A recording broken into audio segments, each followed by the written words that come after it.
Hi masters, నమస్తే. మనం pyramid master Prakash YouTube ఛానల్లో నక్షత్రమిత్రుడు ఆడియో వింటున్నాం.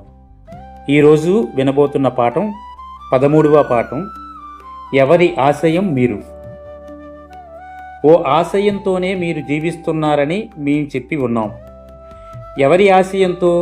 మీరు ఎప్పుడైనా దీన్ని గురించి ఆలోచించారా? మీరు ఉంటున్నది ఎవరి ఆశయంతో?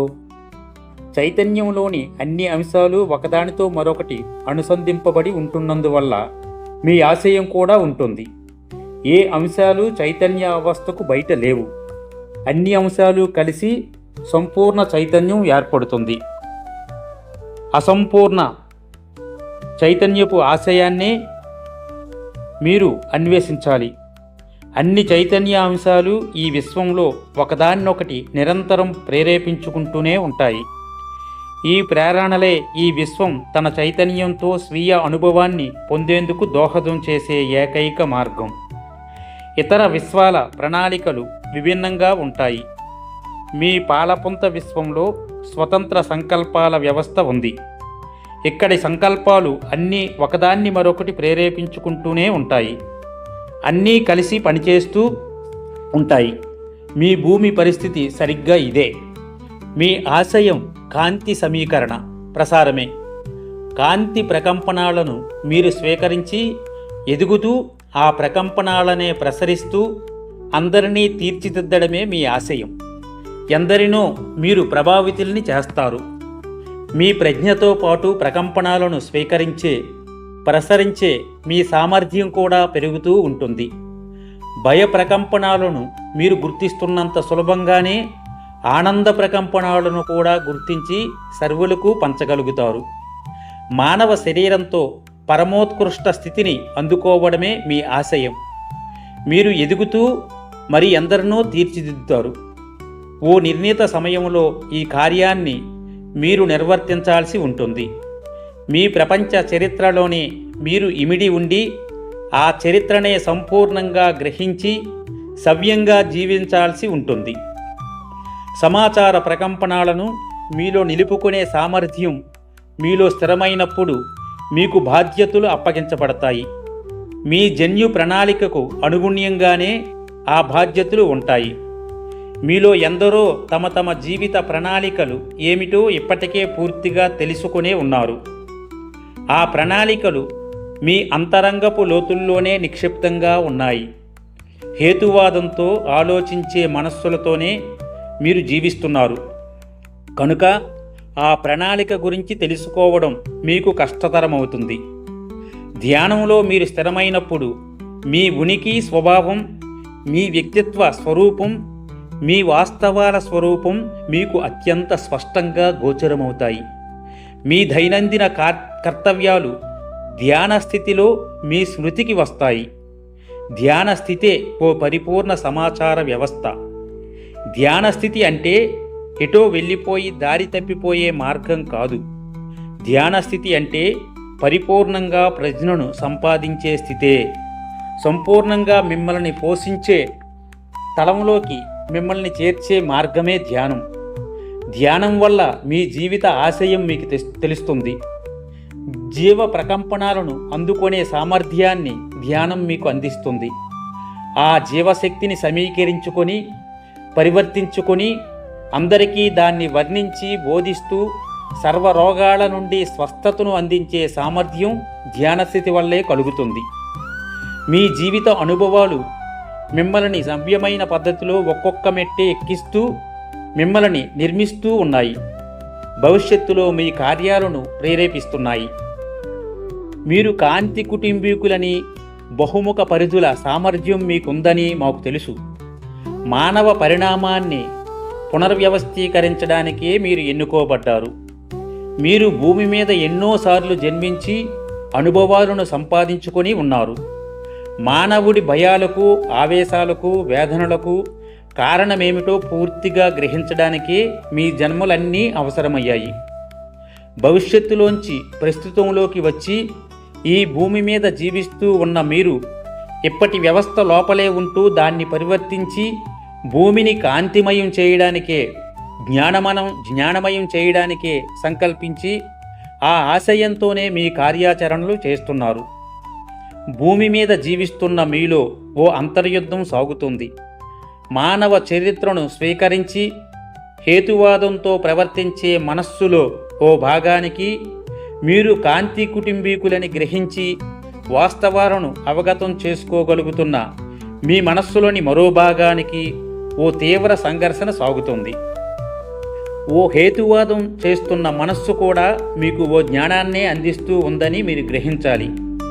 మానవుల జీవిత విధానాన్ని ఆ మనస్సు మీకు బోధిస్తుంది. మానవులు తర్కంతోనే జీవితాన్ని అర్థం చేసుకుంటున్నారని ఆ మనస్సు మీకు బోధిస్తూ ఉంది. అనుభూతితో అర్థం చేసుకోవడం అంత సులభమైన విషయమే అయి ఉంటే, విశ్వాసంతో జీవించడం సులువైన పనే అయి ఉంటే, ద్వంద్వ ప్రవృత్తితో అర్థం చేసుకుంటూ తర్కంతో ఆలోచించే మనస్సుతో జీవితాన్ని గడుపుతూ ఉన్న మీకు మానవాళి మీద విసుగు జనించడం సహజం. ఆలోచనకు అనుభూతికి ఉన్న భేదాన్ని గుర్తించి సరైన పద్ధతిని ఎన్నుకోవడం ఎంతో కష్టం. ద్వంద్వ ప్రవృత్తి నుంచి బయటపడటం ఎంతో కష్టం. ఈ కష్టాన్ని మానవులందరూ పడుతూనే ఉన్నారన్న సత్యాన్ని మీరు గ్రహించాలి. మానవ జన్యు ప్రణాళికను విధ్వంసం చేసి మానవుడిలో అనుమాన భయాలను నిర్మించి ఆత్మను చీకటితో నింపి ఆత్మ దర్శనాన్ని చేయడానికి కూడా సాహసించని పద్ధతిలో మానవుణ్ణి దుర్బలుణ్ణి చేసి భయోందోళన ప్రేరేపించి పరిస్థితులను, యుద్ధాలను భూమి మీద సృష్టించి మానవుడి నుంచి ఆవేశ తరంగాలే ఉత్పన్నం అయ్యేటట్లు చేసి ఆ సమస్త మానవాళి భావ తరంగాలను భూమి మీద సమయద్వారాలలోంచి విశ్వంలోకి ప్రసరించే ఏర్పాట్లు చేసి ఆ ప్రకంపనాలు అందించే పోషణతోనే జీవిస్తున్న రోదసీ జీవులని మీరు దేవుళ్ళు అని భావిస్తున్న వారిని గుర్తించిన మీకు ఎంత క్లిష్ట పరిస్థితులను మీరు ఎదుర్కోవాలో అర్థమై తీరుతుంది. మీరు తర్కాన్ని, హేతువాదాన్ని ఉపయోగించి ఫలితాలు ఎలా పరిణమిస్తున్నాయో విశ్లేషించి చూసుకోండి. భయాందోళనలే ఆ హేతువాదం చేస్తున్న మనస్సు వల్ల మీలో ఏర్పడుతున్నాయని మీకు అప్పుడు అర్థమవుతుంది. అనుభూతి పద్ధతి కూడా మంచిదేనన్న వాదనలు వినిపిస్తున్నాయి కదా. ఆ పద్ధతిలో కూడా అర్థం చేసుకొని ఫలితాలను గమనించి చూడండి. ఆలోచనను, అనుభూతిను దేన్ని ఎంచుకోవాలో తూచి నిర్ణయించుకోండి. నాకు కోపం వస్తోందా?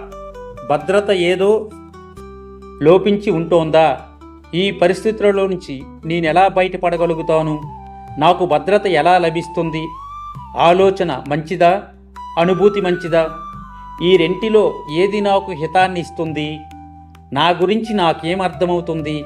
నాకు ఏమని అనిపిస్తుంది అనుకుని చూడండి. ఈ పద్ధతిని స్వీకరించి గమనించి చూడండి. దేన్ని స్వీకరించాలో నిశ్చయించుకోండి. మీకు ఏం కావాలో గట్టిగా మీకు మీరే చెప్పుకోండి. అభివృద్ధిని ఎలా సాధించుకుంటున్నారో తెలుసుకోండి.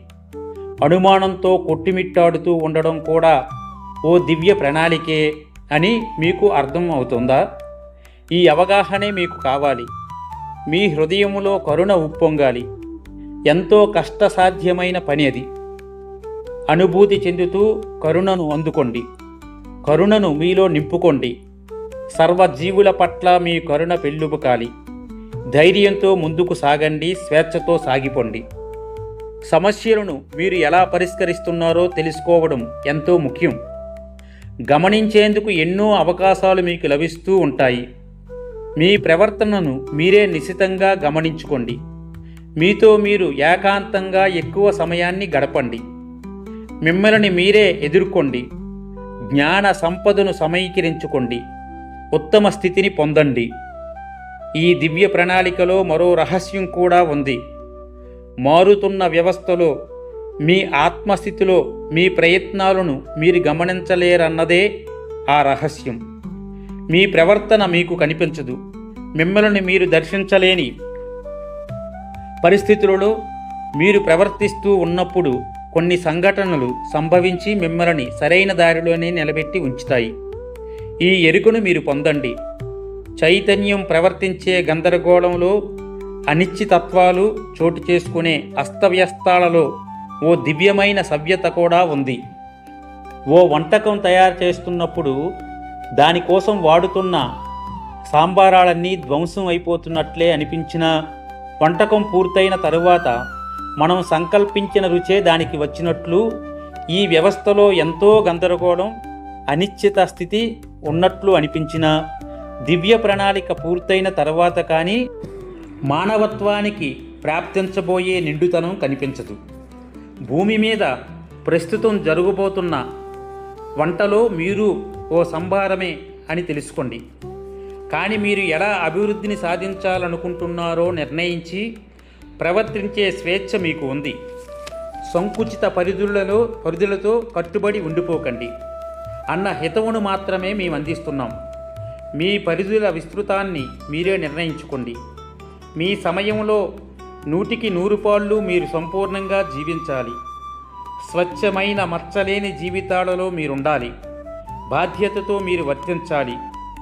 పూర్తి అవగాహనతో, దివ్య ప్రేరణతో సరైన చోట్లలోనే సరైన పనులను మీరు సకాలంలో సక్రమంగానే నిర్వర్తించాలి.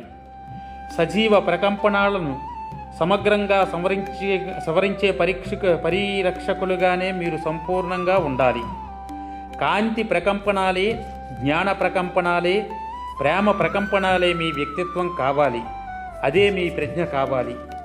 అనేక పరిధుల వాస్తవాలు ఇదివరకు ఈ భూమి మీద ఉండేవి. గత 1000 ఏళ్లలో అవి క్రమేపీ అంతరించిపోయాయి. గందరగోళం, చీకటి ఇక్కడ ప్రస్తుతం నెలకొని ఉన్నాయి. బహుముఖ పరిధుల వాస్తవాలను పునర్వ్యవస్థీకరించే ప్రయత్నాలే ప్రస్తుతం సాగుతున్నాయి. అందులో మీ పాత్ర కూడా ఉంది. అప్పుడప్పుడు ఆ పరిధుల్లోకి మీరు వెళ్తూనే ఉంటారు, కానీ ఆ ఎరుక మీకు కలగడం లేదు.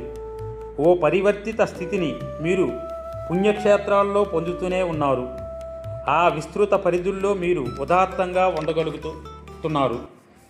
మీ జీవశక్తి ఉప్పొంగుతూ ఉండడాన్ని కూడా అనుభవించగలుగుతున్నారు. ఆ ఆనందపు ఆవరణలో మరో పరిధుల్లో మీరు ఉన్న సంగతి మీకు తెలియడం లేదు. బహుపరిధుల సమ్మేళనంలో జరుగుతున్నది ఇదే. తీర్థయాత్ర నుంచి తిరిగి వచ్చిన తరువాత కానీ ఆ స్థితి మీకు అర్థం కాదు. అప్పుడు ఆశ్చర్యంలో మీరు మునుగుతారు. బహుముఖ పరిధుల ప్రపంచాల ప్రకంపనాలు ఢీకుంటున్న సమయంలో జరిగేది మరో కథ. వాస్తవాలను అర్థం చేసుకొని ఎదగాలని అనుకోకుండా ఉంటున్న వాళ్లకు అది ఓ ఉత్పాతం లాగే అనిపిస్తుంది. అటువంటి వాళ్లకు ఎంతో ఇబ్బంది కలుగుతుంది. ప్రస్తుతం జరుగుతున్నది ఇదే. నాడీ మండలంలో జబ్బులు ప్రస్తుతం ఇందువల్లే జరుగుతున్నాయి. పరిణామంలో ఎదగాలని వాళ్ళు అనుకోకుండా ఉండడమే ఇందుకు కారణం. వాస్తవాలను అవగాహన చేసుకోలేకపోవడమే ఈ రుగ్మతులకు కారణం. సృష్టి ప్రణాళిక సంప్రజ్ఞత్వాన్ని పొందేందుకే అది త్వరలోనే కార్యరూపం దాలుస్తుంది. మీరు దానికి సిద్ధపడాలి. అందుకోసం మిమ్మల్ని మీరు తెలుసుకోవాలి. ఈ సమయంలో భూమి మీద జీవించడం కష్టతరమే. దివ్య ప్రణాళికను తమలో పొందుపరుచుకున్న వారు తమకు కావలసిన జ్ఞానాన్ని తమకు తామే ప్రబోధించుకోవాలి. కనుక అసలు సమస్య అంతా దేవుళ్ళ వల్లే. మిమ్మల్ని సృష్టించిన మీ దేవుళ్లకు మీరు అంటే ఇష్టం, కానీ వాళ్ళలో ఎంతోమందికి మీ ఆవేశాల గురించి, మీ అనుభూతుల గురించి తెలియవు. వాళ్లకు మీ ఆవేదనలు అర్థం కావు. వాళ్ళ వాస్తవాల వ్యామోహాలు వాళ్ళకున్నాయి. మిమ్మల్ని తమ అదుపులో ఉంచుకుంటున్న దేవుళ్ళు మీకు పరిమితమైన సంకుచితమైన భావ స్వాతంత్రాన్నే ఇచ్చారు. అందువల్లే వాళ్ళు మిమ్మల్ని అదుపులో ఉంచుకుంటున్న విషయము, వాళ్ళు ఉంటున్న విషయము మీకు కనిపించడం లేదు. అందువల్ల ఓ తీవ్రమైన పరిణామమే భూమి మీద సంభవిస్తోంది. సమాచారాన్ని సమీకరించడంలో ప్రస్తుత మానవుడి పదబంధాలు అతడి నాడీమండల వ్యవస్థకు తీవ్రంగా సంక్షోభాన్ని కలిగిస్తాయి. అంతులేని ఉద్విగ్నతను తెచ్చిపెడతాయి. వాస్తవాలను దర్శించడంలో అవి విపరీతంగా తికమక పడతాయి. ప్రతిస్పందించడంలో అవి సామర్థ్యాన్ని ఎంతో కోల్పోతాయి.